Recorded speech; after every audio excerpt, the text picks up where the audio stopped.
lot of people at the table represent projects that are working with local communities.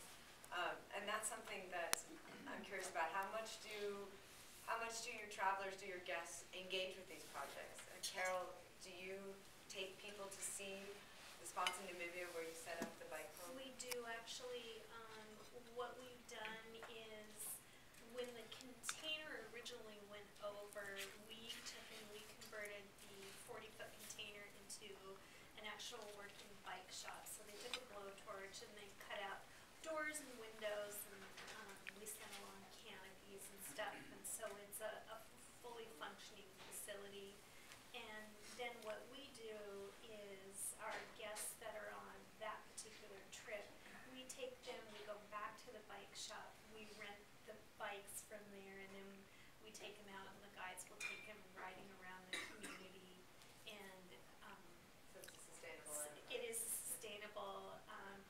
The bike shop itself is actually, they went through all of the bikes that we sent originally, except for the ones that they use for the rentals, and we're getting ready to send a refurbishment shipment back to them. But I was thinking, as you were talking about the Nerdy Science Project, we still send out old-fashioned paper evaluations to all of our guests, and we tried the online evaluation thing and just found that it really lacked a really personal component to it, and so we opted to go back to the paper evaluation this year.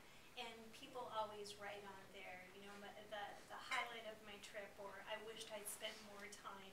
I wish I'd spent more time in the local village, at the local school, all of these different things, because they want to be able to go and they want to be able to give back and feel like they contributed, and just didn't see things from up here when they could be in here and having a really great experience. Deborah, I wanted to address a question to you, because I don't think there's anybody at this table who's worked with a local community as long as you have in Tecate, Mexico. So I wonder if you can tell us a little bit about what has worked for you, and maybe also what you've tried that hasn't worked. Well, we've been there 71 years, so. And we started with a health camp, $17.50 a week, bring your own tent. And now we have 3,000 acres, and so we've grown a little while. And 150 guests. But we did lots of things starting very small. We became we integrated into the community from almost day one. The kids had to walk 5 miles to school. The first thing I did was get used bicycles. In San Diego, I bought every used bicycle I could find. We provided. It wasn't a big expense, but the kids had to walk 5 miles. Then later on, it became a school bus, and later on, we adopted schools, and we, one year, painted all the school bathrooms. You know, as the town grew, there were 400. Now there's 125,000. But we began.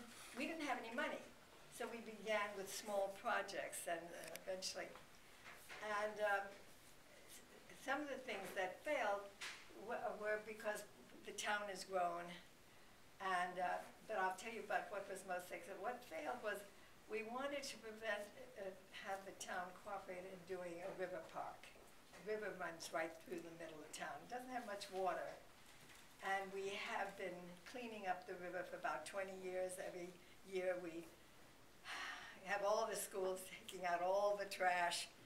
And it's amazing how much can collect year after year. So the trash is less, which is a great thing. But the river park eventually may happen. But what we did do, as we worked on this, we started almost 20 years ago, but we built a park, a real people's park. And in our annual report, my daughter, who's been very, very involved, said, Mom, why don't you read this one piece? But it's blue on blue. And so, anyhow, I can use my, and anyhow, the name of the park is for my husband who died, Parque del Profesor. And this was written from someone in Tecate. So the park, can you read that? You won't do it. Oh, okay. From their early years, our children have chased a ball there, or have attended a workshop, area for sure that in a few years they will be walking in the stone paths, and it could. Quinceañera, Okay, thank which you. is their big party for the 15th. And that even without us realizing how much time has elapsed, they will be walking on the same rocks to celebrate their graduation from college and maybe even their wedding. Parc del Professor is a minor commitment to maintain and conserve the environment while we see as many smiles on our children's faces as there are rocks surrounding this space. It is our natural sanctuary because there we keep our valued treasures, the memories that shape our identity as a city and its natural wealth. Yeah, it's not a huge park, but we created a park for celebrations.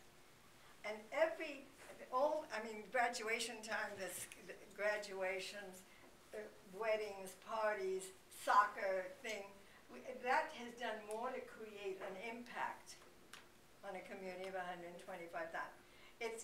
We took us 10 years to build it because it's an enormous soccer field is the center of it. But then there's different walks and things. But I'm just saying, by little, we are very important in the community because everybody uses the park.